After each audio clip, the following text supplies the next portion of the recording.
Эрүүл байна уу? Эм сүм яа? Тэгэхээр зүсгцний эмч надад бол тураах бэлтгэлийг хэрэглэсэнтэй холбоотойгоор хим алдагдал үүссэн цөөнгүй өвчтнүүд үзүүлэх боллоо.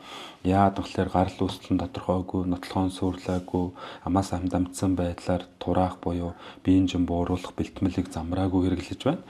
Энэ нь бол хим алдагдлыг үүсгэх, хим ардал гэрчлэлийг нэмэгдүүлэх бодисуудыг тодорхой хэмжээгээр агуулдаг. Нэгдүгээрт нь бол симпатик мэдрэл буюу бодисын солилцоог төрүүлсэх бэлтгэл агуулдаг. Үүнд нь бол амфетамин, эпидрийг хэмээх бодис нь бол зүрхний цохилтын тоог нэмэгдүүл, сэрэг чанарыг хурцсахаж, улмаар суц сагшаах нөлөөтэй. Энэ нь магадгүй ховлын хим алдагдал үүсэх, хим алдагдах эрсдлийг бол нэмэгдүүлдэг.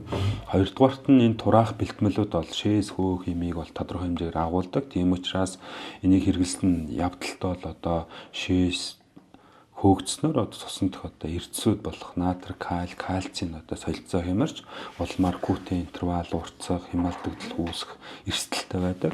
Гуравдугаарт нь бол зүрхний ишемийн өвчнийг нэмэгдүүлснээр зүрхний хим алдагдлыг үүсгэдэг. Жишээлбэл катехоламин агуулсан бэлтгэл хэрэглэхээр зүрхний цусан хангамжийн хэрэгцээ нэмэгдэж улмаар ишемийн гүнзгийрч улмаар хим алдагдах үүсэх эрсдэлтэй гэдэг.